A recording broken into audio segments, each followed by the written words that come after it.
პოდკასტ პოინტი წარმოგიდგენთ. შენი ხედვა განსხვავდება კუზანოების თქვათ ისტორიული დინასტიისაგან. ვიცი ეს ოპერაცია დაუშვათ უფრო თანამედროვე მეთოდით შეგვიძლია გავაკეთოთ. ნომერ პირველი, ნომერ მეორე, ნომერ მესამე მოთხოვნადი ოპერაციები საქართველოში. მსოფლიოში პირველ ადგილზე ლიპოსაქცია. რა ჩარევებზე გითხოვს მაგალითად შენ ვარი როგორც ქირურგი. როცა მოდიან და მეუბნებიან, აი მინდა აი ასეთი ბარბი ცხვირი. მაგრამ ადამიანი ემოციურია. რო გავუკეთებ ოპერაციას, მე ხედავ როგორ ადამიანი აი თვალები აქვს ცოცხალი. შეიცვალა თუ არა შენი აზრით მოთხოვნები გამომდინარე აქედან? თუ თქვენ ეძებთ იდეალს, მოძებნეთ სხვა ქირურგი. რა უნდა გაითვალისწინოს ხალხმა, რომელიც მაგალითად ძუძუს იდიდებს იმპლანტების გამოყენებით? რაც შეეხება მგრძნობელობას, რა თქმა უნდა, რისკი არსებობს. ვინ უნდა იფიქროს, რომ მას ჭირდება ლიპოსაქცია? ლიპოსაქცია არ არის წონის კლების მეთოდი. ბლეფაროპლასტიკა სავარაუდოდ ნომერ პირველი სახეზე, ხო?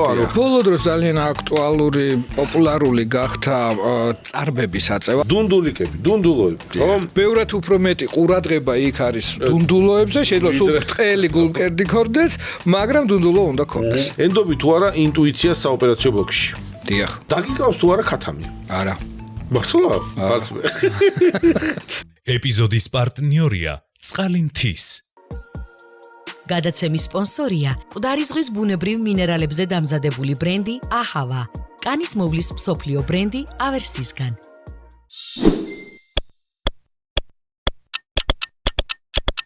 გამარჯობა, დაგიბრუნდით როგორც ყოველთვის პოდკასტ პოინტის სტუდიიდან, მოგესალმებით პოდკასტის მორიგი ეპიზოდით. საინტერესო სტუმარი მყავს ჩემი მეგობარი კოლეგა, თქვენთვის ყველასთვის კარგად ცნობილი გვარის წარმომადგენელი ალექსანდრე კუზანოვი. ალეკო, ძალიან დიდი მადლობა ალექსანდრე, მადლობა რომ მოხვედი ჩვენთან.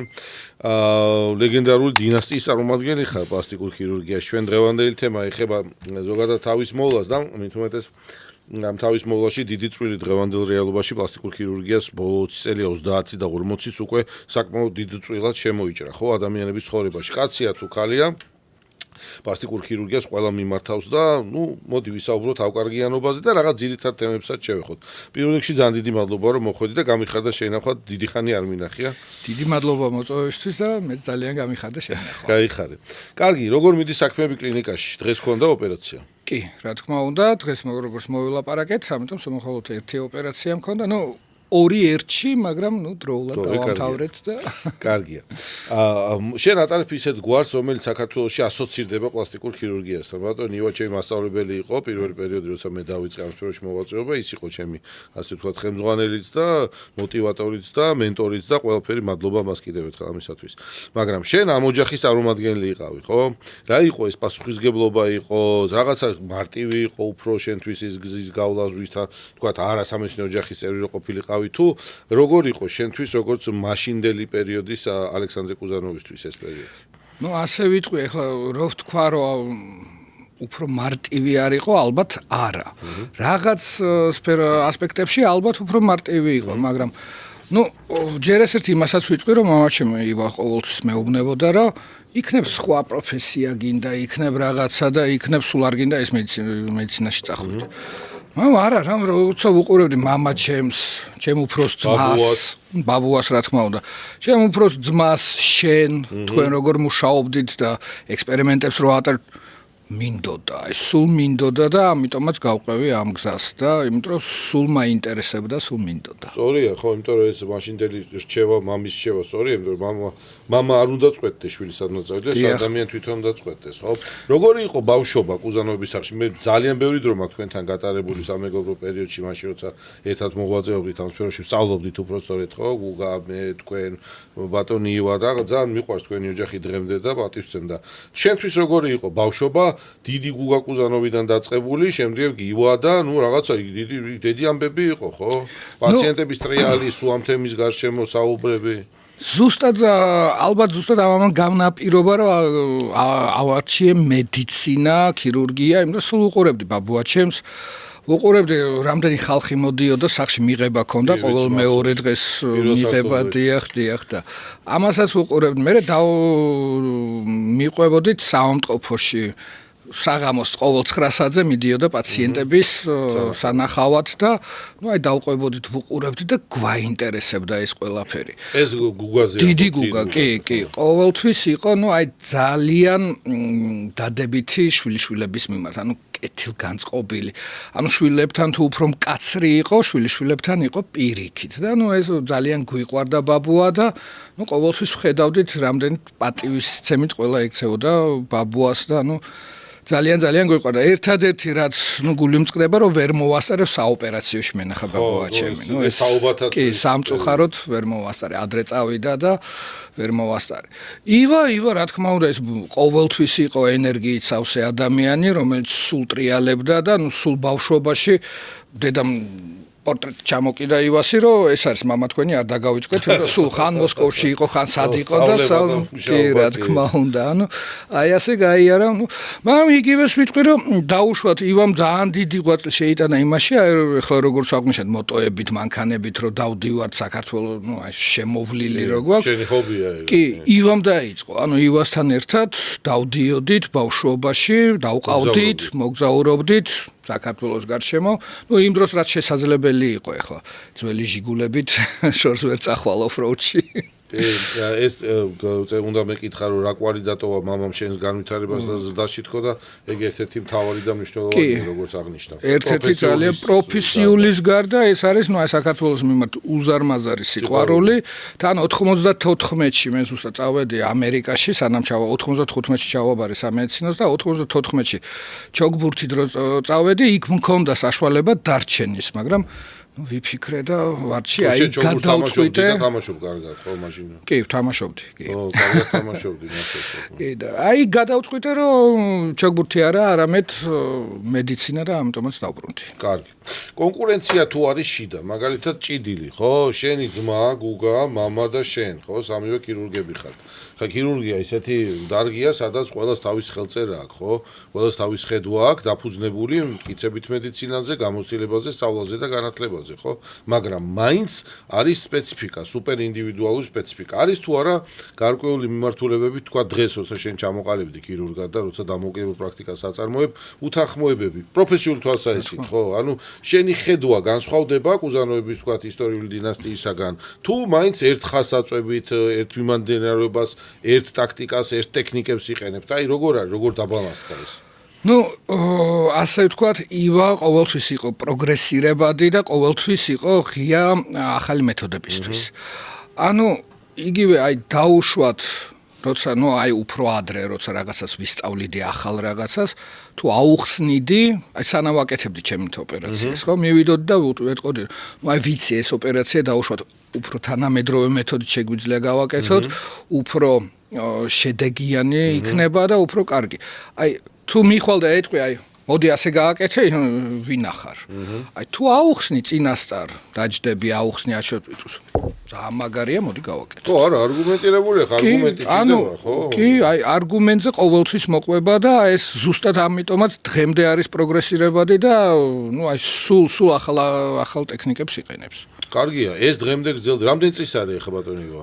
77-ის აქტიურია ქირურგიაში აქტიურია ნუ შეიძლება ისე ლოგიკურად ხო მაგრამ კი კვირაში 3-4 ოპერაცია თავისუფლად იცი როგორ მუშაობს აი რაც სიამოვნებს იმას აკეთებს ხო ვეთვა ამუშავებს კი აი ზოგჯერ უნდა კაი დიდ ფეისლიფტს გააკეთებს თავისი ფედ გრაფტინგი თავისი ყველაფრით 6-ად გაატარებს საოპერაციო და ბედნიერი გამოვიდა ოჩახ წარმატებები და ჯანმრთელობა პირველ რიგში და მედეგობა ძალიან კარგია კარგი, როგორც სამხრეთ ქვეყნებში ჩვენთან ყველაზე პოპულარული და მოთხოვნადი მაინც რინოპლასტიკა რჩება, ხო, და მეთანხმები, ხო?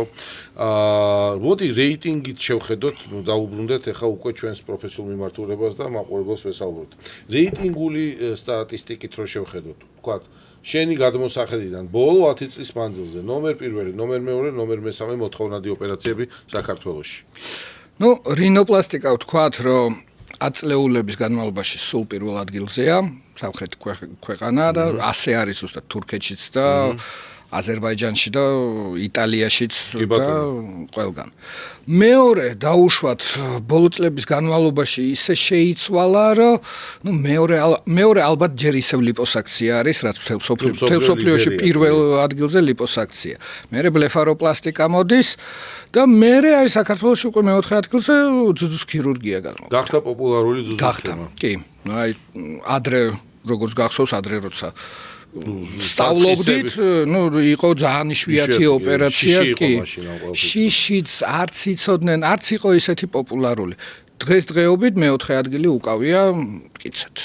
კარგი, რა ჩარევებზე გითხოვს მაგალითად შენ ვარი როგორც ქირურგს, იმიტომ რომ ჩვენ ვიცით, როცა ვსწავლობთ, უარის თქმა არის ერთ-ერთი მნიშვნელოვანი პოზიცია ექიმის, მით უმეტეს პლასტიკური ქირურგის, როცა ადამიანი მოდის წარადგენს თავის სურვილებს, შეიძლება ის ემთხვეოდეს და არარეალური იყოს, ტექნიკურად შეუძლებელი იყოს, სურვილი გასაგებია, დიდი წვირი მაქვს, სიტყვაზე ან პატარა ძუძუ და მინდა. კი ბატონო, მაგრამ ტექნიკურად ეს შეუძლებელია. ყველაზე ხშირად უარს რა ტიპის სადგიწევს უფრო მეტად უარის თქმა ხოლმე. პრინციპში ყველგან შეიძლება უარის თქმა. რა თქმა უნდა, რინოპლასტიკა როცა მოდიან და მეუბნებიან, აი მინდა აი ასეთი ბარბი ცხვირი, რაც არ შეესაბამება სახის პროპორციებს და არ ჯდება სახის პროპორციებში. უბრალოდ ვეუბნო, რომ მე ამას არ გავაკეთებ. მე ვთვლი, რომ ამაში მე ვიქნები, დიახ, დამნაშავე, რომ დავარღვიო, ეხლა დაუშვათ ხართ ეხლა 17 წლის და გაიზრდები და მე მიხვდები, რომ საშინელება გაიგე და ვინ გაგიკეთებ მე, ხო? არ მინდა ვიყო ამაში დამნაშავე. სწორია, მართალი ხარ, მადლობა ამისათვის. კარგი, კიდე სანამ გავაგზავნებთ, მადლობა კიდევ ერთხელ საინტერესო საუბარისთვის. სარეკლამო პაუზა გვაქვს, რეკლამა აუცილებელია. ამავდროულად მინდა შემოგთავაზო წყალი მთის. ეს არის Coca-Cola Bottles Georgia's მიერ მოწოდებული ახალი პროდუქტი, გაზირებული წყალი, მინერალიზებული ბრომატის გარეშე. წყალი მთის იცი შენ, რომ ბრომატის გარეშე გამოუშვა ჩვეულებრივი წყალი. ეხლა ამას დაემატა გაზირებული მინერალური წყალი. წინა სტუმარმა წინა პოდკასტს წერდი, ცოტა ხანი ვაცადეო, ამოისუნთქა და ძალიან გემრიელი იყო და შენც გასიძე. აქვე მაყურებელს შევახსენებ, რომ პოდკასტის სპონსორია აჰავა მკვდარი ზღვის უნიკალური მინერალებით გაჯერებული სახის, სხეულისა და თმის მოვლის საშუალებები. აჰავა საკუთარ პროდუქციას თავაზობს როგორც ქალბატონებს, ასევე მამაკაცებს. გეტყვით აქვე, რომ ჩვენი პოდკასტი იწერება პოდკასტ პოინტში, შესანიშნავ გარემოში, ძალიან კარგი ადამიანები გვეხმარებიან იმისათვის, რომ ეს სიუჟეტები გამოვიდეს თქვენთვის კარგად საყურებელი და მოსასმენი. მადლობა ამ სივრცეს და ჩემს კომპანიონებს. მოდი დღეს ვთქვათ ესე, რომ Instagram სილამაზის ეპოქაა, ხო? Instagram-ი და სოციალური ქსელები ზოგადად ძალიან ასე ვთქვათ ილუზორულ სამყაროში აცხოვრებს ადამიანს, ხო? ზოგი ხვდება, რომ ეს ილუზიაა, ზოგიც ვერ ხვდება და სრულიად ჭეშმარიტად ასოცირებს თავის თავს იმ ფოტო ვერსიებთან, რისი შექმნაც შეუძლია AI-ის თუ Instagram-ის სხვადასხვა ფილტრებს, ხო? შეიცვალა თუ არა შენი აზრით მოთხოვნები გამომდინარე აქედან. იმიტომ რომ ის ერთი ხელის გადასმით უცებ შეიძლება არაფერი არ შეცვლა, მაგრამ ტრანსფორმაცია ხდება რადიკალურად ადამიანს. ჯერ ამის მოდის ალექსანდრესთან და ეუნება ჩემთანაც მათ შორის, აი მომიტანე რაღაც სურათებს და ის კარგია, მაგრამ რეალობას ეს არ შეესაბამება. აქ გვიწევს საკმაოდ ბევრი დროის ხარჯვა, ხო? მოდი შენი აზრი გითხარი. რა თქმა უნდა, პირველ რიგში ჩემთან პაციენტი რომ მოდის და რაღაცას თხოვობს, სულ ვეუბნები. პირველი მიზანი ოპერაციის არის უკეთესობა და არა იდეალი. თუ თქვენ ეძებთ იდეალს, მოძებნეთ სხვა ქირურგი, სხვაგან მოძებნეთ, იმიტომ მე იდეალს ვერ დაგპირდებით ვერანაირად. იმიტომ რომ ქირურგია ვიცით რომ ყოველთვის რაღაცა შეიძლება იყოს. არ არსებობს ადამიანი, რომელსაც სრული სიმეტრია აქვს. ზუსტად ასე ოპერაციის შემდეგ სრული სიმეტრიის დაცვა შეუძლებელი.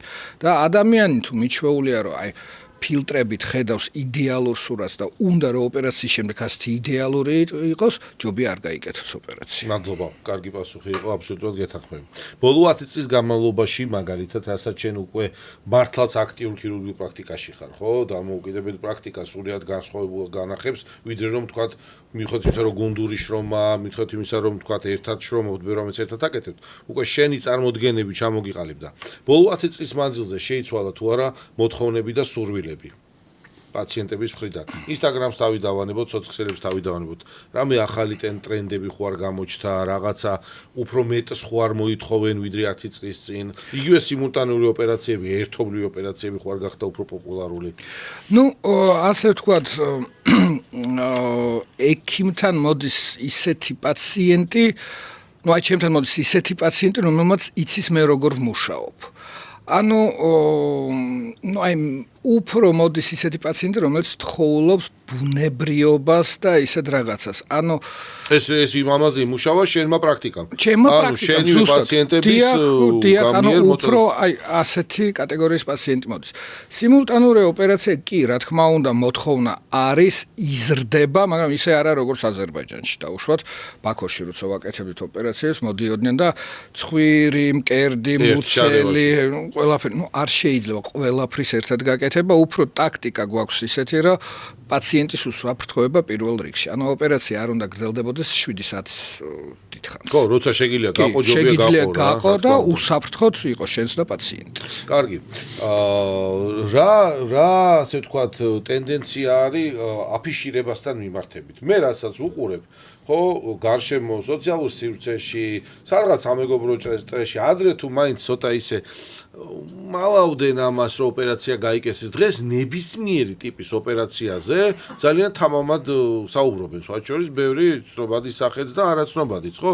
აღარ მალავს ადამიანი. ხა ნაღლის ბუშტის ოპერაციას ხოლესისტექტომის რო გაიკეთებდა ადამიანი, უიმე ნაღლის ბუშტი ამოვიჭერი, უიმე ის გავიკეთე და იქ საშოს პლასტიკას რო გაიკეთებდა, ან გლუტეოპლასტიკას, დუნდულს გაილამაზებდა და ჩუმად იყვნენ. ეხა ამაზე საუბრობენ. რამ მოიტანა ეს პოპულარობა, თუ რამ?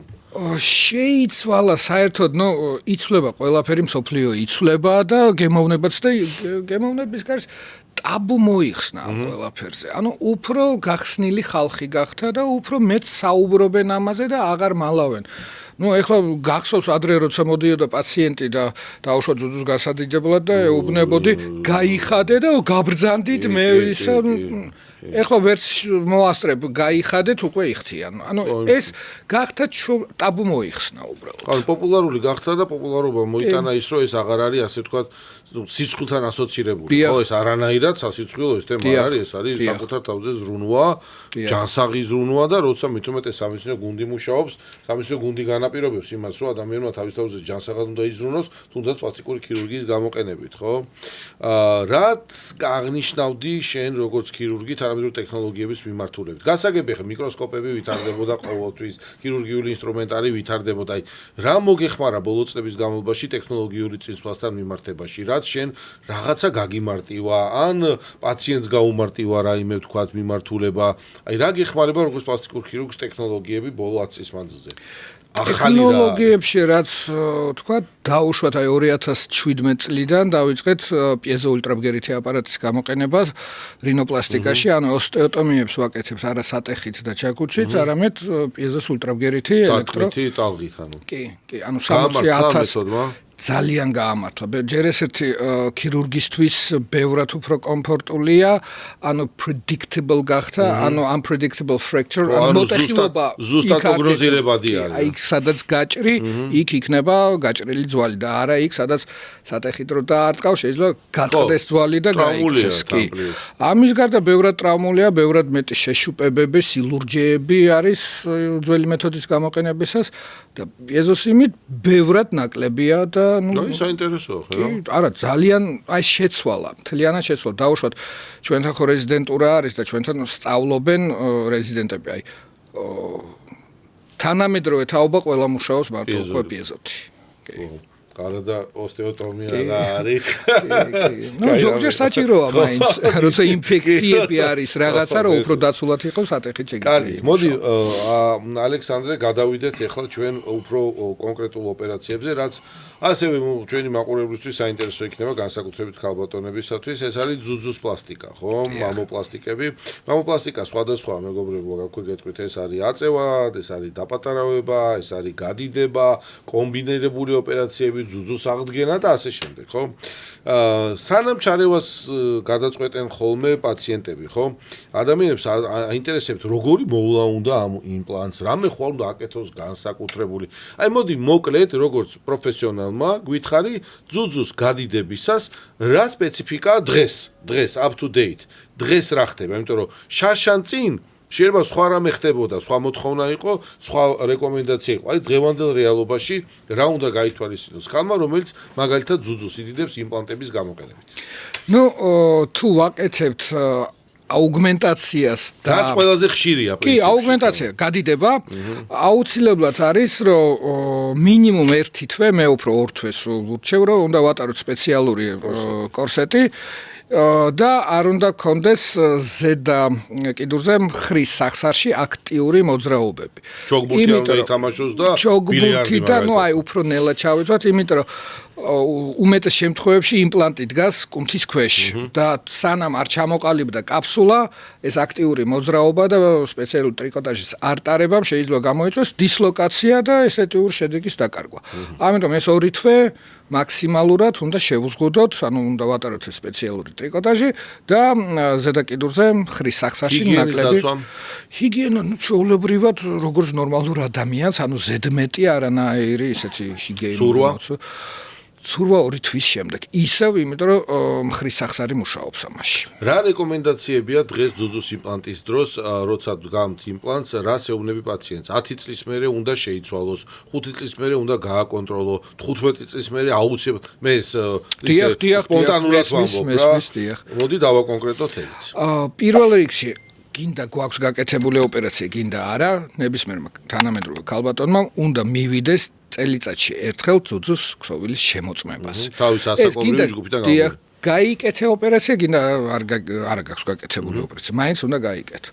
ამის გარდა იმპლანტის შეცვლა არ არის საჭირო იქამდე სანამ თუ არ განვითარდა გართულება. თუ განვითარდა გართულება, ნებისმიერ შემთხვევაში იმპლანტი იცვლება. ადრეული ან მოგვიანებითი გართულება. დიახ, ნებისმიერი მოგვიანებითი გართულებები რა არის შედარებით ხშირი? ყველაზე ხშირი გართულება არის კაფსულარული კონტრაქტურა, ანუ დროთა განმავლობაში, როგორც თქვით, იმპლანტის გარშემო ორგანიზმი ქმნის კაფსულას, ეს არის ბუნებრივი პროცესი, მაგრამ დროთა განმავლობაში ამ კაფსულაში ორგანიზმი აგროვებს კალცის, ის მკვრივდება, აწვება იმპლანტს, გვაქვს დეფორმაცია, შეიძლება ტკივილიც იყოს. მაგრამ საშიში არ არის. საშიში არ არის, მაგრამ შეიძლება ტკივილიც იყოს და ასეთ შემთხვევაში აუცილებელია კაფსულექტომია, ანუ ამოღება იმპლანტის კაფსულის ამოკვეთა და ახალი იმპლანტის ჩაყენება.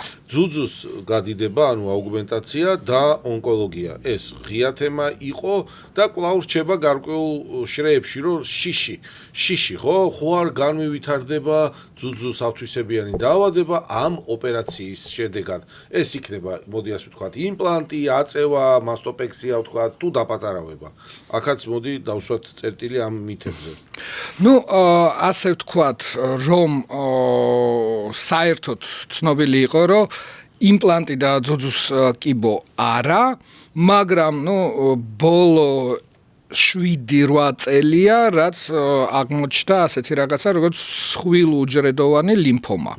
რაც სიმსივნე არის, რომელიც ვითარდება ზუსტად კაფსულაში და გამოიხატება ლიმფორეის, ანუ როცა გროვდება სითხე კაფსულის შიგნით, იშვიათია, ანუ 30 მილიონზე სულ აღმოჩენილი იყო 3 წლის მონაცემის წინ, სულ 500 შემთხვევა იყო აღმოჩენილი. საქართველოში საერთოდ არც ერთ შემთხვევაში, არსად არ არის აღწერილი ეს ამბავი. უფრო იყო დაკავშირებული სხვილ გრანულარულ, იმას რა ქვია, იმპლანტებთან. რაც შეიცვალა და პრინციპში რაც არის. აქვე მაყურებელს ვეტყვი და ალექსანდრეს დამეთანხმება, რომ იმ ადამიანებს, ვისაც აქვს ძუძუს იმპლანტი გაკეთებული, მიუხედავად იმისა, რომ ისედაც ეკუთვნით კვლევა, ჩეკაპი, ანუ შემოწმება, მამოლოგთან კონტროლი, თქვათ, იქ ეკოსკოპიური კონტროლი და მამოგრაფია სათანადო, უფრო მეტი ყურადღებით ექცევიან საკუთარ თავს და სტატისტიკურად უფრო ხშირ შემთხვევებში ხდება დროული აღმოჩენა პათოლოგიური წარმონაქმნის, რაც პრევენციული მედიცინის ნაწილია და გამოსავალიც უმჯობესდება. ანუ რაღაცა მიმართულებით ეს გარკვეულწილად დადებითათაც აისახება. ზუსტად ასე არის, იმიტომ რომ უფრო აქცევენ თავის თავს ყურადღებას, უფრო დადიან კვლევებზე და როგორც ბრძანეთ ადრეულ პერიოდში იჭერენ ამას. კარგი, ესეთი მითია, კიდე თვითფრინავი, ანუ ფრენა, ეს მითია. მითია აბსოლუტური, ანუ ოპერაციის შემდეგ დაუშვათ გაკეთდა ოპერაცია უცხოელი პაციენტი ძალიან ბევრი ჩამოდის, 2 კვირაში მიფრინავენ თავისუფლად. ერთადერთი შეზღუდვა რაც არის, ვინც დაივინგით არის დაინტერესებული 30 მეტრის ქვეშ არ უნდა ჩაყვინთო, ხო, თორე ძალიან მაღალი წნევაა. დიახ. გასაგებია. კარგი, ლაქტაცია. მოქმედებს თუ არა ეს ლაქტაციაზე და აქვე მოდი გითხარი ეროგენული ზონაა, ხო, დრუალერული კომპლექსი. ამ ზონას ხომ არ აზიანებს და ლაქტაციის ფუნქცია ხომ არ არის მნიშვნელოვანი, რომ ადამიანს ურჩიოთ, რომ არა, თქვენ ლაქტაციაზე აღარ იფიქროთ. ძუძუს გადიდებისას არანაირი პრობლემა არ არის, იმიტომ რომ იმპლანტი დევს ან ჯირკვლის ქვეშ, ან კუნთის ქვეშ, არანაირი კავშირი არ აქვს და თავისუფლად შეიძლება ლაქტაცია. თუ კეთდება ძუძუს რედუქცია, ანუ დაპატარავება, იქ რა თქმა უნდა ირღვევა სადინრები და იმ შემთხვევაში არ უნდა იყოს ამ წინასწარ უნდა გააფრთხილოს თავის გინეკოლოგს, რომ დაუნიშნო პრეპარატები, რომ აღარ ჩადგეს. დიახ. რაც შეეხება მგრძნობელობას, რა თქმა უნდა რისკი არსებობს. ჩვენ შეგვიძლია ვთქვათ, რომ ეს არის სულ რაღაც 0.5%, მაგრამ არსებობს. ამიტომ არის ის, რომ აუცილებლად უნდა გავაფრთხილოთ პაციენტი, რომ ინფორმირებული თანხმობაც არის, სადაც აღწერილია. ალექსანდრე, მოდი დავუბრუნდეთ, ახლა გადავიდეთ უბრალოდ სხვა ტიპის ოპერაციებზე. ძუძუს აწევაც და დაპატარავებაც ეს ქირურგია, მაგრამ მაინც ყველაზე პოპულარული თემა ჩვენ შევეხეთ, ახლა ყველაფერს სამწუხაროდ ვერ შევეხებით. ლიპოსაქცია. აღნიშნე, რომ საქართველოშიც და დასავლეთშიც, განვითარებულ ქვეყნებში ეს ნომერ პირველ ადგილზეა, იმიტომ რომ სიმარტივე, საოფისე ქირურგია, ფინანსური თვალსაზრისითაც არ არის ძალიან ძვირი, ბევრს აწუხებს ეს პრობლემა, ამიტომაც ის ლიდერია. ჩვენთან ვისთვის არის რეკომენდებული ლიპოსაქცია, ვინ უნდა იფიქროს, რომ მას ჭირდება ლიპოსაქცია და აქვე მოდი აბდომინოპლასტიკასაც შევეხოთ, ანუ მუცლის პლასტიკას. ლიპოსაქციას რაც შეეხება, ეს უნდა გავითვალისწინოთ ერთი, რომ ლიპოსაქცია არ არის წონის კლების მეთოდი. ლიპოსაქცია არის სხეულის კონტურების შეცვლის მეთოდი. ანუ ვისაც ჭირდება აი კონტურის გასწორება, იმათვის არის საჭირო ლიპოსაქცია. ამავე დროულად ლიპოფილინგი. ანუ ერთ ადგილიდან ამოიღებ, მეორე ადგილას გადაიტან, კი, ანუ ისევ კონტურის შეცვლისთვის. აბდომინოპლასტიკა ეს უფრო არის, აი მშობიარობის შემდეგ გაწელილი სტრიები, დაშვებული მუცელი, ჩამოკიდებული ფარტუკი, აი ამის მოშორებისთვის არის. ან დაუშვათ ძალიან დიდი მუცლები, რომელიც არის და რომელიც უშლის ადამიანს უბრალოდ გადაადგილებაში, იქ უკვე აბდომინოპლასტიკა არა, უფრო დერმოლიპიდექტომია კეთდება, მაგრამ იგივე ეფექტი აქვს, რომ ეს დიდი ფარტუკი შორდება. და აი მშობიარობის შემდეგ მუცლის წინა კედელიც გაწელილი არის, ამის ხარჯზე ჩანს, რომ მუცელი დიდია. კუნთის პლასტიკის საშუალებით წელი უფრო გამოყვანილი რჩება და ანუ ეს აქ ბევრჯერ გქონია შენს და მეც პრაქტიკაში და ისედაც ცხოვრებაში როცა იცი რომ პლასტიკური ქირურგი ხარ ყველა რაღაცას გეკითხება ხო უნდა არ გინდა ეშინიათ ადამიანებს აბდომინოპლასტიკის წარმოება გონიათ რომ ეს არის რაღაც განსაკუთრებული სირთულის ოპერაცია აქვე ვეთქვი მაყურებელს რომ ეს არ არის რთული ოპერაცია პაციენტისთვის რეაბილიტაცია ძალიან მეორე დღიდან ფეხზე დგას ადამიანი აქტიურია სახლშიც მიდის ის კომპრესიული ტრიკოტაჟის გამოყენებაა რეკომენდებული და რომ გადავხედოთ სტატისტიკას, ამ ოპერაციის შედეგად წარმატებული შედეგები ძალიან ბევრია, პლუს ეს დადებითად აისახება, როგორც მოტივაცია, შემდგომში წონაში კლება, თავის მიხედვა, ფიზიკური აქტივობა, ხო პრანჭიაობას და იმას, რომ თავი დავანებოთ, ეს მნიშვნელოვანი ფსიქოემოციური სტატუსისთვის მნიშვნელოვანი მომენტია, როცა ხალია თუ კაცია რა მნიშვნელობა აქვს, ხო? ამ ხელა მასა, მოცულობა შორდება, პლუს როგორც აღნიშნე შენ, წელის გამოყვანაც ხდება და მუცლის სინაკელის ესე იგი მდგრადობა ძლიერდება, ხო?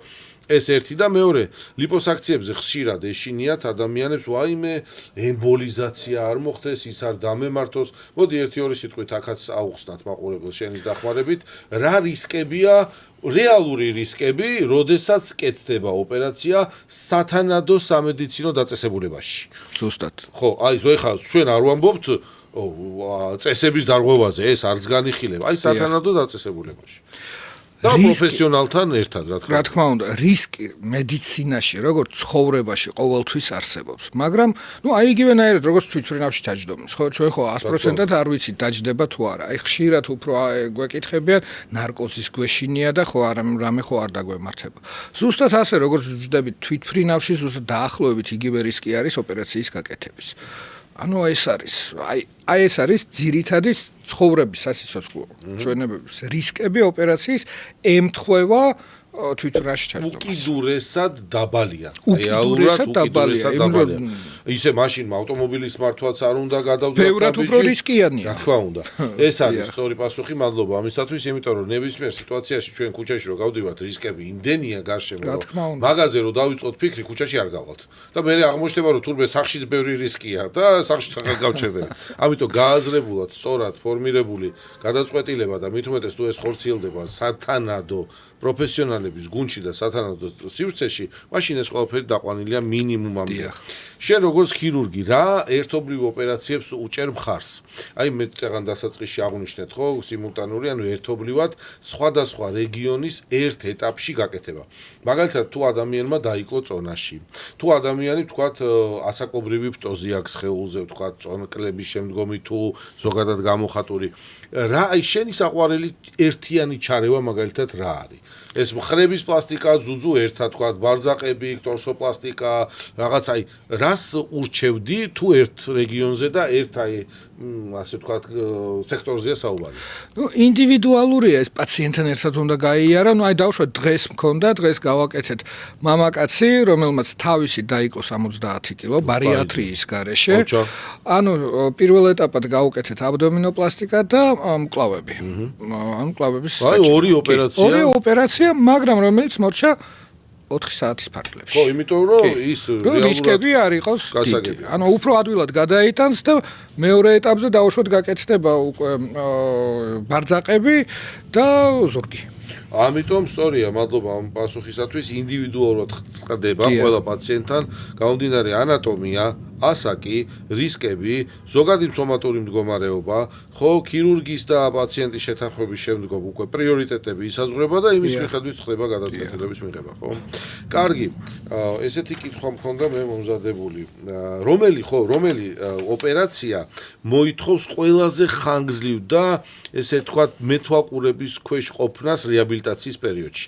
აი ვის ჩამოსულ პაციენტს რა ოპერაციას არ შესთავაზებდი შენ, ესე გაგიკეთებთ ორ კვირაში გაფრინდით. აი რა სჭირდება მეტი ყურადღება? ნუ ინდივიდუალურია. ალბათ უმეტესობა ყველაფერი შეიძლება გაკეთდეს, მაგრამ რისკები, ნუ აი დაუშვათ ჩვეულებრივი ნორმალური ადვილი ოპერაცია არ არსებობს. არის ძუძუს აუგმენტაცია, გადიდება, ხო? დაუშვათ გაკეთდა. მოიხსნა ნაკერები, ორ კვირაში პაციენტი მიფრინავს და მერე იწყება ლიმფორეა. ხო, რაშიც არავის დანაშაული არ შეიძლება. კი, ანუ ხდება, ეს არის რისკი, რომელიც გაწერილია ინფორმირულ თანხმობაში, რომ შეიძლება ადრეული პოსტოპერაციული გართულება ჩავთვალოთ ლიმფორეა. და ეს ლიმფორეა დაიწყო 3 კვირაში და პაციენტი უნდა ჩამოვიდეს. ხო, მაგრამ ესეც სტატისტიკას რო შევხედოთ იშვიათია, რა თქმა უნდა, ამიტომ რთულია, იმიტომ ფეისლიფტიც რო ავიღოთ, არ არის ისეთი რაღაცა ორ კვირაში თავისუფლად უშვებ, აბდომინოპლასტიკაც თავისუფლად უშვებ. ნუ აი ალბათ უფრო დიდი კომბინირებული ჩარევები, ნუ რაზეც ნუ უფრო ჩვენ წინააღმდეგები ვართ, ისე ვამბობ, ანუ 7 საათიანი ოპერაცია, მერე უკვე ორ კვირაში თავისუფლად შეგიძლია წახვიდე. აი თუ ჩატარდა ოპერაცია, რომელიც გრძელდება 8 საათი, 12 საათი, მაშინ არ შეიძლება. უფრო დიდხანს უნდა დატოვა პაციენტი და ზოგადად რა თქმა უნდა, ამიტომ ფეისლიფტი ახსენე, ანუ სახის გამახალგაზრდობებელი ჩარევები დღეს ტექნოლოგიები იმდენად დაიხვეწა, რომ მაგალითად სახის ზედამესამედი განაკვეთების გარეშე იწარმოება ენდოსკოპიური ქირურგია ჩაერთო ამ ყველაფერში, ხო? ტექნოლოგიები შემოვიდა, იქ სხვადასხვა რაღაცა ძაფების ტექნოლოგიები, იმის ტექნოლოგიები, მაგრამ მოდი მაინც ძირითად კლასიკურ ოპერაციებზე შევჩერდეთ ჩვენ, ხო? მხარდამჭერი საშუალებები ბევრია, ეხა ინვაზიური თუ მცირე ინვაზიური თუ მედიკამენტური, მაგრამ რადგან შენ ხარ დღევანდელი პოდკასტის სტუმარი, ვისაუბროთ ოპერაციებზე. ხო? რა ასაკობრივი ჯგუფია ძირითადად, როდესაც შენ აწვენ საოპერაციო მაგიდაზე და უკეთებ მინიმალურ საშუალო თუ გაფართოებულ ფეისლიფტს, ანუ სახის დაჭიმას. ნუ 50 წლის ზევით ძირითადი ჯგუფი. არის შემთხვევები, როცა ნუ 35 წლის ასაკშიც, ნუ ისეთ მდგომარეობაა, რომ უნდა გაუკეთო. ბევრი ფაქტორიდან გამომდინარე. იშვიათი ასეთი, ანუ უფრო მეტი არის, ნუ 45-ის 50-ის მერე. ყველაზე ხშირი ჩივილები რა არის? ბლეფაროპლასტიკა, სავარაუდოდ ნომერ პირველია მათ სახეზე, ხო? ანუ ქუთუთო მოშვებული, ქუთუთოები ზედა თუ ქვედა ქუთუთო ორმხრივი, ხო? ძირითად შემთხვევებში ეს ერთი. მეორე, თქვათ, ზედა ნაწილი, ხო? წარბების ფტოზი დღეს მოდაშია ძალიან ეს ეგრეთ წოდებული ფოქსმედი და არ მომწონს მე რომ მკითხო რომ სუბიექტურად ეს ზედმეტ სინთეზურობას ხედავ, თუმცა იქაც გადის დრო და მე ბუნებრივად ჯდება ეს ყველაფერი, მაგრამ მაინც აი ამ მიმართულებით ბლეფაროპლასტიკა მე რა ხდება? ზედამესამედი, შუა, ყელი, აი უფრო რომელი მოთხოვნებია დასაკავში? ბოლო დროს ძალიან აქტუალური, პოპულარული გახდა წარბების აწევა, არა ფოქსაისი, არამედ წარბების ბროულიფტი. კი, ბროულიფტი ხორციელდება, როგორც ენდოსკოპიურად, ასევე ენდოსკოპიის გარეშე შეიძლება გაკეთდეს, ყველას თავისი ჩვენება აქვს და ეს გახდა საკმაოდ პოპულარული ოპერაცია ეს თან ახალგაზრდა ასაკობრივ ჯგუფში. დიახ, იმიტომ ზოგს თავიდანვე აქვს მძიმე წარბი, რომელიც აი მოდიან და გეუბნებიან, რომ ბლეფაროპლასტიკა მინდა, მაგრამ და ამ დროს ხარ ამეჭირდება. ამ დროს ბლეფაროპლასტიკა რო გაუკეთო, ეს მძიმე წარბი მაინც ჩამოწვევა და იგივე შეხედულება ექნება. ამიტომ ამ შემთხვევაში საჭიროა უფრო წარბის აწევა. ეს ქვევით რო ჩავდივართ, კანზე ნაკლებად იქ უკვე არის სმაზე მუშაობა, ანუ ზერელე კუნთაპონევრატულ სისტემაზე, რომ უფრო ავწიოთ ქსოვილების ზევით. ეს რაც ალექსანდრე მახსენა, მაყურებლისთვის მნიშვნელოვანია იცოდეს, რომ არსებობს სახის დაჭიმის სხვადასხვა მეთოდები. არის მარტივი მეთოდები, კანი გაჭერი, გააშრევე, იქვე გაკერე, დამთავრდა, იმის შედეგი კარგია, მაგრამ მოკლევადიანია და შეიძლება სრულფასოვნად ის გამოახალგაზრდავებელი, ეს ვერტიკალ ლიფტის ეფექტი ნაკლები ქონდეს, მაგრამ სმასი ეს კუნთოვანი აპონირუზული სისტემა რაც ალექსანდრე მახსენს არის კუნთოვანი შრე რომლის გამოყოფა ცალკე ხდება და სწორედ კუნთოვანი შრის დაჭიმვის ხარჯზე ხდება ჭეშმარიტად გამოახალგაზრდავებელი ეფექტის მიღება და ეს არის ერთ-ერთი დღეს ტრენდი დიახ. რა თქმა უნდა, იქაც არის ძალიან ბევრი ნიუანსი, ეს ვიმაგვარი სმასი იქნება თუ ისა, ამაზე არ გავჩერ თუ დიპლეინი იქნება და ამის გარდა ქვედა ნახევარში რა თქმა უნდა ეს არის ღაბაბი, ეს არის ყელის კონტურები. მოდი ვიმუშაოთ ღაბებზე ვისაუბროთ. მე ქირურგიას ჩამოშორდი ბოლო 6 წელია, რეალურად გადავედი სულ საინექცია პროცედურებში, ეს ბენზიცით და მაყურებელმაც იცის. მე მუშაობ ყელზე ბოტულოტოქსინებით, ბიოსტიმულანტებით, რედიეს ვიყენებ, სხვადასხვა პრეპარატებს ვიყენებ, მაგრამ მათ შორის არის შემთხვევები და ხშირი, როცა ხელსაწყოდ არ ვყიდებ, იმიტომ რომ ის ცალსახად 100% ვიცი რომ არის საოპერაციო და როცა იცი რომ საოპერაციოა, იმ ადამიანს ტყუილა იბედები არ უნდა შეუქმნა, უნდა გაუშვა იმ ქირურგთან, ვინც ფუნქციონალურად მუშაობს, ხო? ყელი ბევრისთვის მტკივნეული თემაა, ძალიან ბევრისათვის, მით უმეტეს ასაკობრივი, მით უმეტეს წონაშიკლების შემდგომი და ცხიმოვანი ღაბების დროს. აქვე ვიტყვი, რომ ცხიმოვანი ღაბების დაშლა, ეს მედიკამენტური დიდად რეკომენდაციას მე არ უწევ და მათ სიფრთხილეა საჭირო. მოდი ყელს რაც შეეხება გავუღრმავდეთ ამ თემას. ასე ვთქვათ, ზუსტად მართალი ვზანდებით იმაში, რომ არის პაციენტი, რომელიც მოდის, აი აქ ოდნავ რაღაცა მაქვს არა, აქ ქირურგია არ არის საჭირო, აქ ზუსტად ჯობია რომ კოსმეტოლოგიური პროცედურებით ეს ყველაფერი ალაგდეს. როცა არის ასაკობრივი ფტოზი, მაშინ სახის კანის დაჭიმვისას პლატიზმოპლასტიკა კეთდება, ანუ გვერდებიდან პლატიზმის დაჭიმა და სუბმენტალური მიდგომით, ანუ ნიკაპის ქვეშ განაკვეთით კეთდება ისევ პლატიზმოპლასტიკა, ანუ დიგასტრიკის კუნთების გაერთიანება და ეს არის აი წონის კლების შემთხვევაში, ასაკობრივ შემთხვევებში ეს ოპერაციები არის. თუ არა ადამიანმა გაიკეთოს ყელის პლასტიკა ცალკე სახეს რომ არ მოკიდოს ხელი. დიახ, შეიძლება. ამართლებს ეს. ჩვენება უნდა იყოს. ყველა შემთხვევაში არა. უნდა იყოს ჩვენება. როცა ხედავ რომ სახეც მოშებულია და ყელიც ჯობია ბუნებრივი თუ განაკვეთი პრაქტიკულად მაინც გიწევს და ჟობს ერთად გაკეთეს. კარგი. ეს ძალიან დიდი მადლობა, მე მგონი პრინციპში სახის თემა ჩვენ ამ ფორმატში რაც შეიძლება მიმოვიხილეთ, მადლობა კარგი პასუხებისათვის. კარგი, მოდი შევეხოთ ახლა რეკონსტრუქციულ ქირურგიას. ეს ერთ-ერთი ნაწილია პლასტიკური ქირურგიის მიმართულება, რომელიც ძალიან რთული ქირურგია, სრულიად განსხვავებულია ესთეტიკური ქირურგიისაგან, რადიკალურად განსხვავებულია სირთულიდან დაწყებული, ხანგრძლივობით დამთავრებული თუ პრობლემებიდან გამომდინარე და ადამიანის ჭივილებიდან გამომდინარე, ხო? აი ბოლო 10 წლის მანძილზე ჩვენთან ახლა ქვეყანაში ამ ეტაპზე ღმერთის წყალობით მშვიდობაა და ომის შემდგომი ტრავმები ნაკლებია, ხო? მაგრამ წარმოებებით დიდად არ არის, ვთქვათ, ისე რა განვითარებული, რომ საწარმოო ტრავმებიც იყოს მაღალი. ყველაზე ხშირად რა ტიპის რეკონსტრუქციული ქირურგია ხდება მაგალითად შენ და მამის ან ძმის რაღაცა ერთობლივი მუშაობის არეალში? ზუსტად აღნიშნეთ, რომ კიდევ კაი ეს ომები არ არის, თორე ომის დროს ძალიან მოთხოვნადია და 2008 წლის ომის შემდეგ 13 გავატარე რესპუბლიკურ საავადმყოფოში, სადაც იქ მუშაობდით რეკონსტრუქციებზე და გადადებულდაში. და დღევანდელი დღით ეს უფრო ვეხმარებით ონკოლოგებს და ორთოპედ-ტრავმატოლოგებს. აბა მოდი მოგვიყევი ეგამბავი. ორთოპედ-ტრავმატოლოგები ეს არის ღია მოტეხილობები, რომლებიც ძვალს ვერ შეახორცებ თუ ის არის ღია. და თუ არის რბილ-ქსოვილოვანი დეფექტი, მაშინ ჩვენ ვეხმარებით, ვაკეთებთ ნაფლეთების გადანერგვას, როტაციას და ამით ვფარავთ ძვლოვან სტრუქტურას, ვფარავთ დეფექტს. ძალიან მნიშვნელოვანია. რა თქმა უნდა. ძალიან რა თქმა უნდა, რომ შევინარჩუნოთ კიდური და კიდურის ფუნქცია. დიახ. და ონკოლოგებთან ძუძუ, რა თქმა უნდა, აი ონკოლოგებთან ძუძუს რეკონსტრუქცია, ანუ როგორც ერთ ეტაპიანი, როცა ონკოლოგთან ერთად კეთდება ამოკვეთა ჯირკვლის და მერე ჩვენ ვაკეთებთ აღდგენას. ასევე დაუშვათ ადრე ქონდა გაკეთებული მასტექტომია და ჩვენ ვაკეთებთ უკვე მის აღდგენას, ეს იქნება ან იმპლანტ ესპანდერით, ან თავისუფალი ნაფლეთების, ან როტაციული ნაფლეთების გადანერგვით. და ანუ საკმაოდ ხშირი არის რამდენად ამართებს ბარემ საინტერესო თემაა და რამდენად მნიშვნელოვანია შენ როგორც პლასტიკური ქირურგი და მე აკვების სიამოვნებით ამ მიმართულებებში რამდენად მნიშვნელოვანია ამ ოპერაციების კეთება დღეს ქალისთვის როცა ძუძუს ონკოლოგიას შეეხება. ეს ძალიან აქტუალურია და ძალიან მოთხოვნადია, მაგრამ ჩვენი სირთულე არის საქართველოში ის, რომ ამას არ ანაზღაურებს არც სადაზღვევო, არც სახელმწიფო ოპერაცია ძვირია. ყველა განვითარებულ ქვეყანაში მიღებულია, რომ სახელმწიფო ასპონსორებს როგორც მოკვეთას, ასევე აღდგენას, რეკონსტრუქციას. ჩვენ სამწუხაროდ დღემდე ვერ მივეძებთ. ეს არის ქალის ორგანო და მთელი მსოფლიო განვითარებული თვლის, რომ სადაც არის მოკვეთა, იქაც უნდა იყოს აღდგენა. კარგი.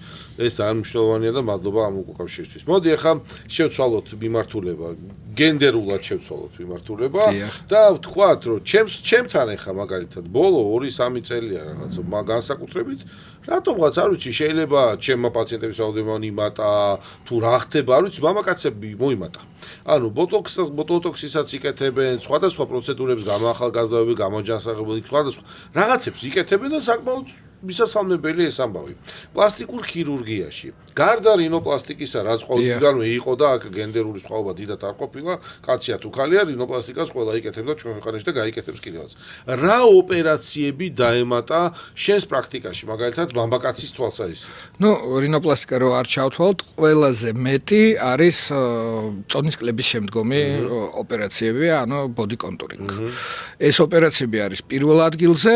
მერე უკვე რა თქმა უნდა აურიკულოპლასტიკები ეს ბავშვებში, ბიჭებში არის, იმიტომ რომ სკოლაში დასცინია და სახე იმდენად არა. არის კი, რა თქმა უნდა, უფრო მოიმატა ვიდრე იყო, მაგრამ მამაკაცებში იმდენად არა როგორც ქალებში. ლიპოსაქციები თქვა მუცელი, რა თქმა უნდა, ესეც კეთდება, ეს სტაბილურად ადრეც იყო, ანუ ლიპოსაქცია. მაგრამ მომართვიანობა, რაოდენობა ხო არ გაიზარდა. შეიძლება თქვა 10 წლის წინ თვეში ერთი მამაკაცი იკეთებდა ლიპოსაქციას, დღეს 2, 3, 5. კი, რა თქმა უნდა ისე. ვისი ბრალიანია და ეს? ისევ და ისევ ტაბუს ამბავია? თუ ასე ვთქვათ, რომ საერთოდ თაობა წამოვიდა უფრო სპორტული, უფრო უყურებენ თავის სხეულს, თავის სახეს, უნდათ რომ იყოს ფორმებში, კი.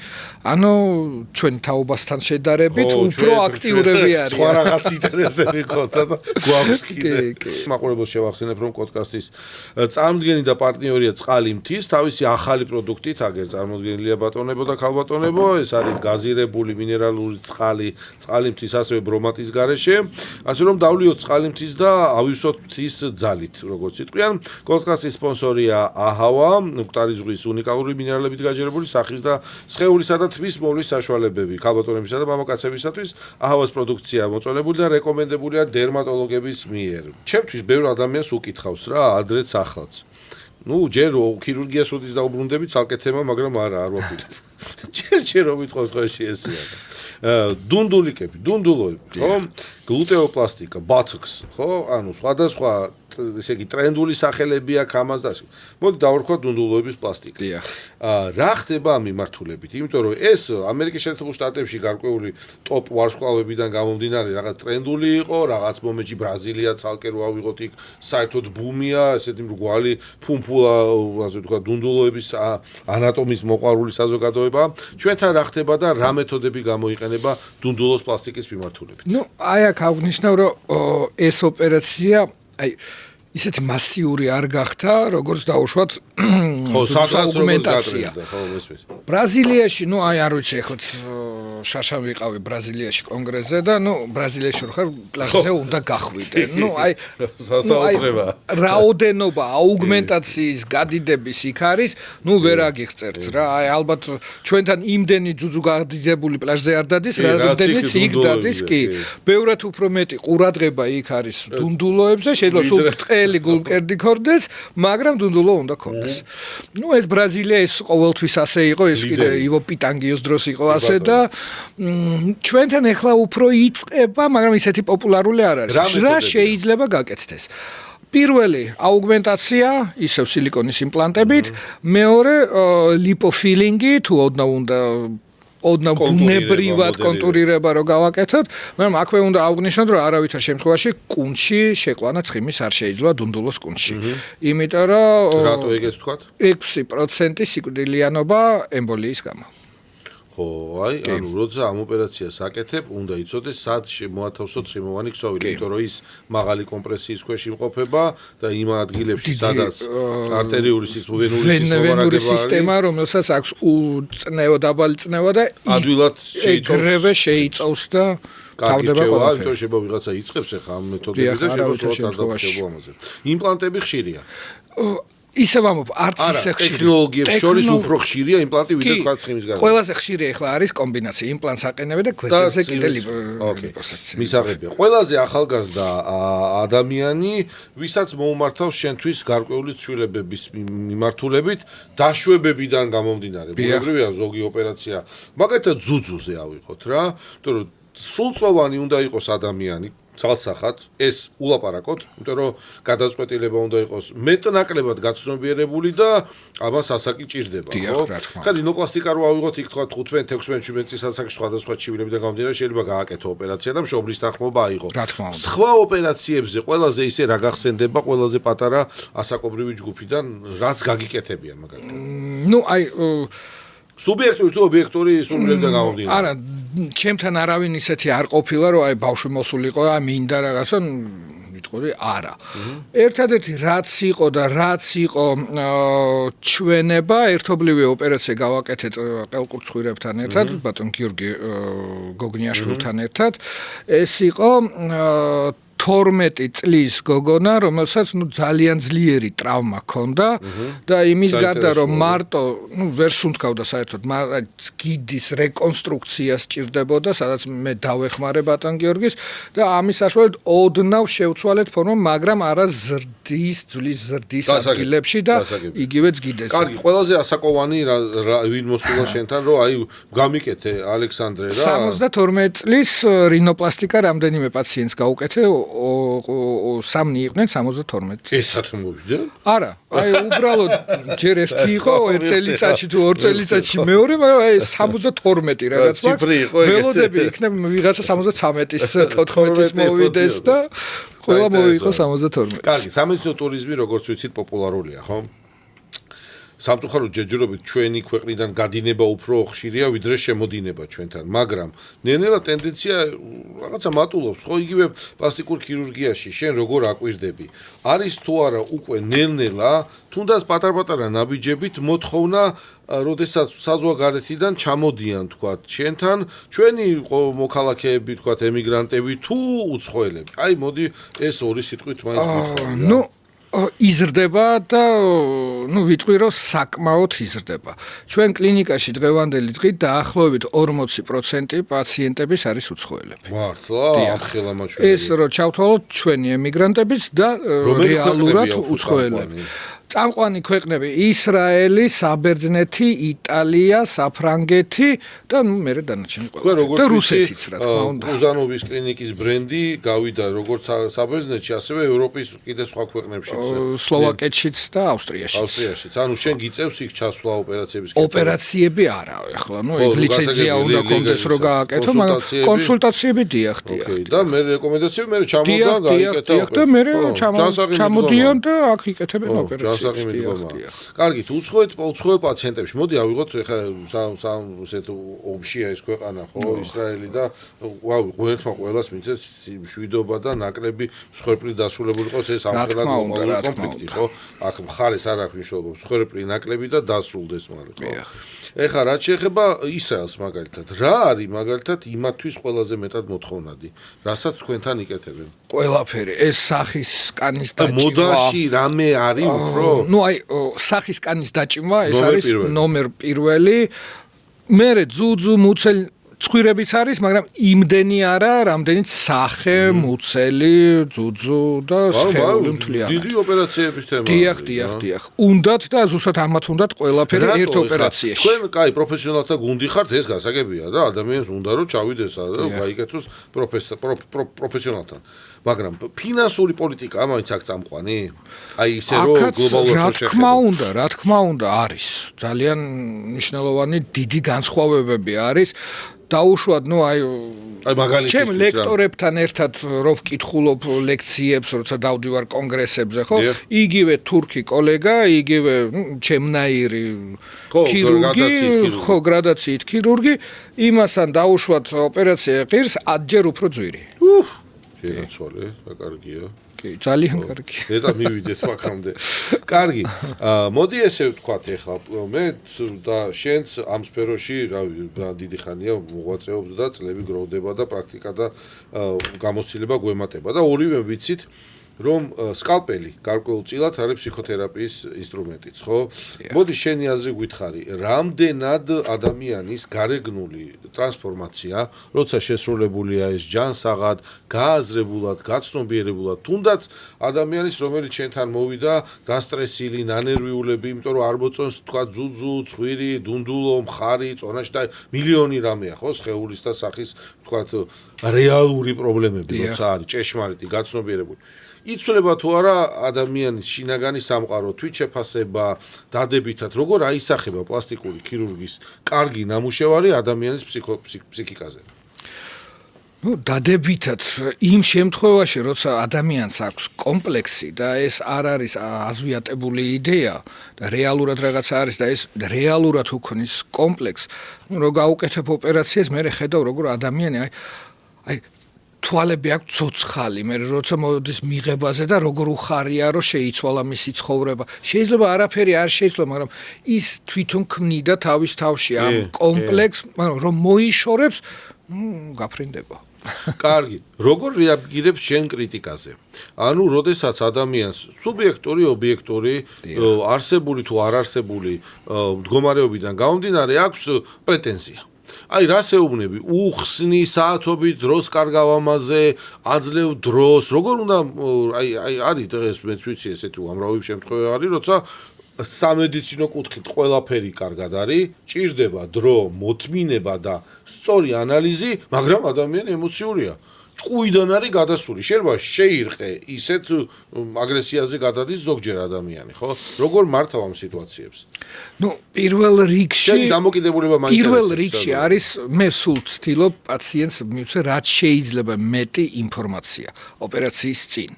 ვაჩვენო შედეგები, სადაც არის არა მარტო კარგი შედეგები, არამედ გართულებებიც და ყველაფერი. მე მაქსიმალურად ვცდილობ, რომ რაც შეიძლება ნაკლები ასეთი პაციენტი მყავდეს იმის საშუალებით, რომ ვაძლევ ინფორმაციას და ზოგჯერ კონსულტაციაზე უყურებს და არა თუ თქვენ ასეთ რაღაცა შეიძლება მე ასე დავამთავრო, არ გავიკეთებ ოპერაციას. კი ბატონო, ნუ გაიკეთებთ. ამის საშუალებით ბევრად უფრო ნაკლები მაქვს ასეთი შემთხვევები.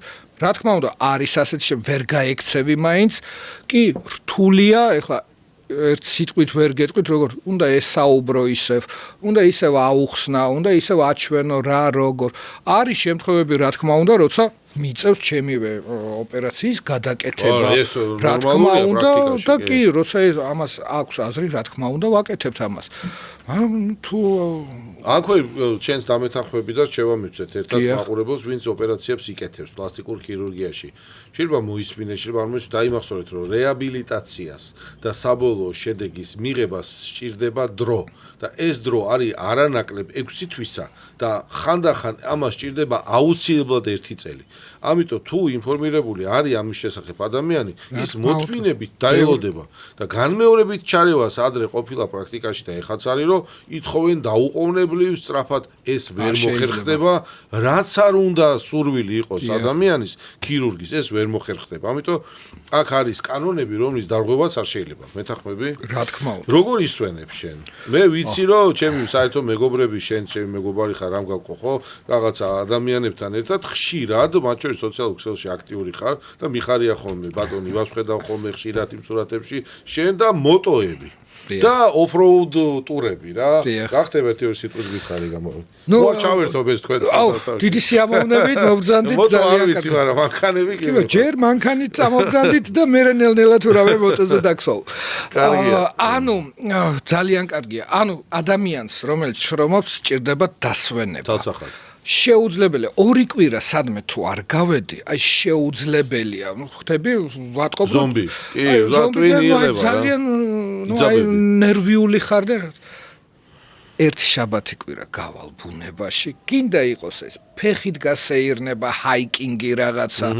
გინდა იყოს მოტოთი წასვლა, გინდა იყოს off-road-ში წასვლა, მოტოთი დავდივართ როგორც სამოგზაუროდ, აი დაუყარეთ. მეუღლე დაკავს ხოლმე თუ ბავშვი წასვლა. მეუღლეს უფრო სხვა რაღაცები კი უყვარს, მაგრამ ხანდახან დაყვება, ნუ უფრო იშვიათ შვილები, პირიქით ორივე შვილი მოტოზე ზის და გოგო ზის მოტოზე და ენდუროში დავდივართ. გოგო ჩემი არის 24 წლის და ბიჭი 17 წლის. 24, ხო, ნუ უკვე დიდები არიან. კი, დიდები არიან, კი. ხო და ბუნება, მონასტრები, მოგზაურობა, ურთიერთობა მეგობრებთან. აი ეს არის ჩემთვის ყველაზე მაგარი დასვენებაა რა. ეს ძალიან მაგარია. კარგი, რა ვიცი, რა, ძალიან კარგია შენთან ლაპარაკი და რა არის ის შესაძლებლობა, რომლის გამოყენებაც გინდა. ახალი მეთოდებია ეს, ახალი კლინიკაა ესა, რაღაცა საზღვრებს გარეთ გინდა გახვიდე და სადღაც საჩვენებელი ოპერაციები აკეთო შენ კოლეგებთან ერთად. აი პროფესიული კუთხით. თუ კმაყოფილი ხარ რითაც და ესეც რა თქმა უნდა, მე რითაც ვარ დღეს წარმოდგენილი ჩემ თავთან პირველ რიგში და ჩემ ქვეყანაში და ჩემს ოჯახთან, მე კმაყოფილი ვარ. რა თქმა უნდა, რაღაცები მინდა განვავითარო პერსპექტივაში რაღაცა გავფართოვდე, მაგრამ ვაკვირდები გარემო სამყაროს და ნელა მივყვები. შენთან რა ხდება? რა ვიცი, პრინციპში ყველაფრით ბედნიერი ვარ, იმით რომ დავდივარ მასტერკლასებზე და იქაც ვატარებ ოპერაციებს, კონგრესებზე. ეს არის, მაგრამ რა მომწონს ასევე, რომ გვაქვს რეზიდენტურის პროგრამა, გვყავს რეზიდენტები, ვასწავლით და კლინიკა იზრდება 15 ქირურგი ვართ. გაფართოვება მინდა რომ უფრო მეტმა კიდე შეძლოს უფრო მეტი სწავლა და უფრო მეტი წარმატებები, იმიტომ რომ სწავლის ახალი თაობების ზრდის და სწავლის გარეშე ფასი ნამდვილად არ არის. მარტო მუშაობა არ არის ფასი. ძალიან მომწონს რა, ეხლა შაბათ-კვირას კონგრესი ქონდა, კარგი დიდი მასის კონგრესი იყო თბილისში და ნუ აი ჩვენი მოწაფეებიც, ჩვენი კლინიკის რეზიდენტები უკვე ჩამოყალიბებული ახალგაზრდა ქირურგები გამოდიოდნენ თავისი თემებით და აი ვიჯექი და აი სიამოვნებდა. ძალიან კარგი, წარმატებები. მე ესეთი რუბრიკა გვაქვს ჩვენ ბოლოს და მალე გაგიშვებთ უკვე და მადლობა რომ მოხვედით ჩვენთან. კი და არა. მოკლე კითხვებია, უცებ კი ან არა. პლასტიკური ქირურგია დამოკიდებულებას, ანუ მიჯაჭვულობას იწვევს? არა. არა. ენდობი თუ არა ინტუიციას საოპერაციო ბლოკში? დიახ. არსებობს თუ არა სულყოფილი ცხვირი? არა.